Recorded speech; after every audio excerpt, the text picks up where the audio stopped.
Assalamualaikum warahmatullahi wabarakatuh. Perkenalkan, kami dari mahasiswa Teknik Kimia Universitas Internasional Indonesia. Kami dari kelompok 5 akan menjelaskan tentang perancangan pabrik toluena dari bahan baku nafta dengan proses catalytic forming berkapasitas 212.000 ton per tahun. Berikut merupakan outline dari pembahasan kami.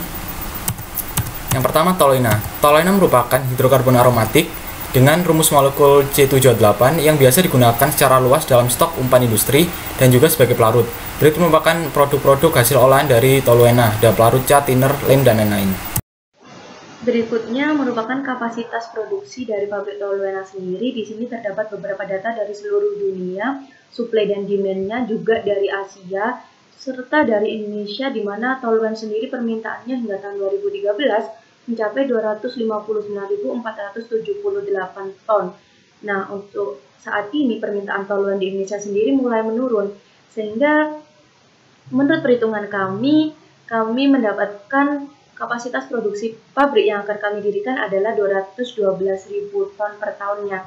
Untuk apa? Untuk memenuhi konsumsi toluena dalam negeri sendiri, di mana konsumsi toluena di Indonesia mencapai 212.000 ton per tahunnya. Kemudian mengurangi impor dari luar negeri, ketersediaan bahan baku yang ada di Indonesia sangat melimpah, serta kita akan mencoba untuk memulai ekspor, di mana dari kapasitas yang kami tentukan saat ini dapat memenuhi 3,2% dari kapasitas Asia serta 0,8% dari kapasitas dunia.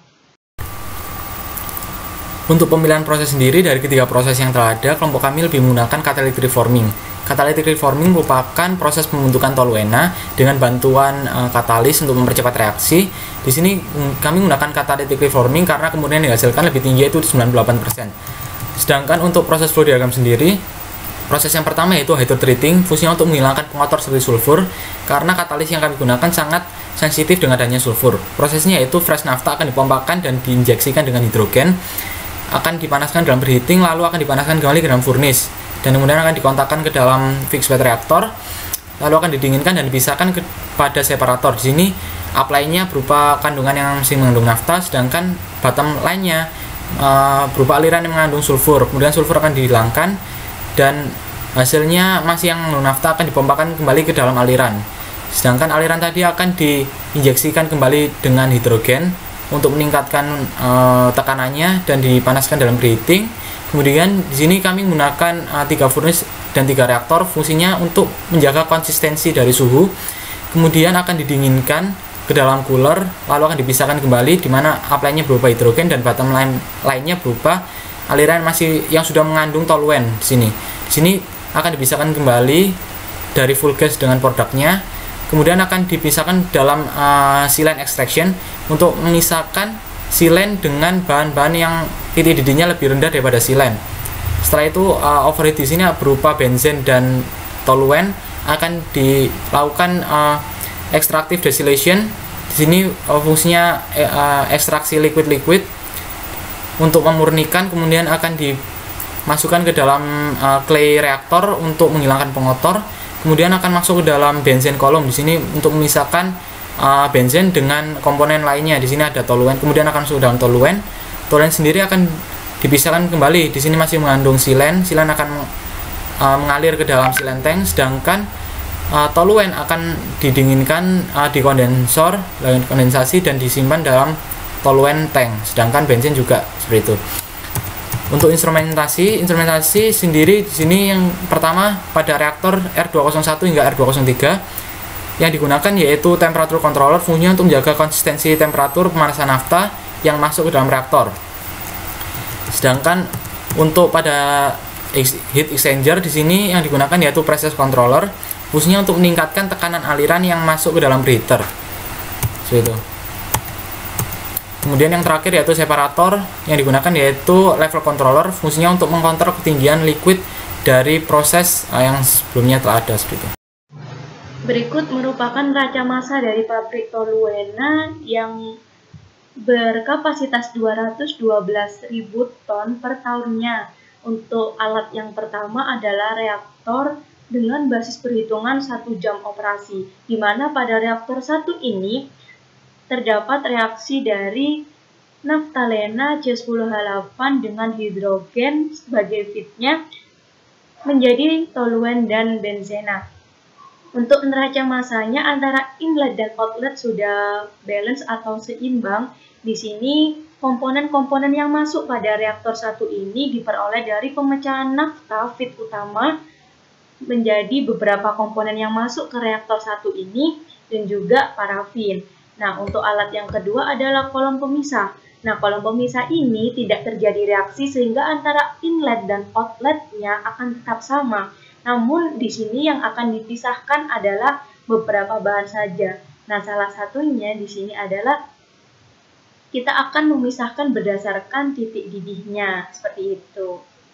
Selanjutnya ada neraca energi. Yang pertama ada reaktor dengan kebutuhan panas masuk dan panas keluar sebesar 2.535.894 kilokalori per jam. Yang kedua ada kolom pemisah dengan kebutuhan panas masuk dan panas keluar 8.486 kilokalori per jam. Selanjutnya ada spesifikasi alat. Yang pertama ada reaktor R201 dengan diameter 114 inch, tebal 0,19 inch, tinggi tutup 59 inch, dan tinggi sebesar 290 inch. Yang kedua ada kolom pemisah D201 dengan diameter 107 inch, tebal 0,19 inch, tinggi tutup 56 inch, dan tinggi tangki 271 inch. Selanjutnya ada utilitas. Yang pertama ada air, terdiri atas air sanitasi, digunakan sebagai minum, masak, cuci, mandi dengan kebutuhan 590 kg per jam. Air proses sebagai bahan pembantu proses dengan kebutuhan 155 kg per jam. Air umpan boiler dengan kebutuhan 52.000 kg per jam. Air pendingin sebagai pendingin dengan kebutuhan 607.411 kg per jam. Selanjutnya ada steam, digunakan sebagai media pemanas dengan kebutuhan 43.378 kg per jam. Selanjutnya ada listrik, di mana bersumber dari PLN dan PLTD dengan total kebutuhan sebesar 1.262.730. Selanjutnya ada kesehatan dan keselamatan kerja. Adapun hal-hal yang perlu diperhatikan adalah bahaya dalam proses pabrik, plan layout, utilitas, bangunan, serta mechanical design dan safety. Adapun alat-alat pelindung diri yang wajib digunakan, yang pertama ada alat pelindung kepala, ada safety helm, alat pelindung mata, ada welding glasses, alat pelindung telinga, ada air plug, alat pelindung pernafasan, ada cartridge respirator, alat pelindung tangan, ada sarung tangan karet, serta alat pelindung kaki, yakni safety shoes. Selanjutnya yakni plan layout pabrik. Pabrik ini sendiri memerlukan tanah seluas 46.081 meter square. Dengan perbandingan yang digunakan yakni 1:1.500. Selanjutnya ada tata letak alat proses yang terletak di control room. Terdapat tangki, reaktor, kondensor, cooler, serta heat exchanger. Selanjutnya ada lokasi pabrik.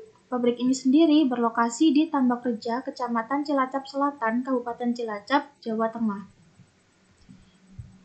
Selanjutnya ada struktur organisasi.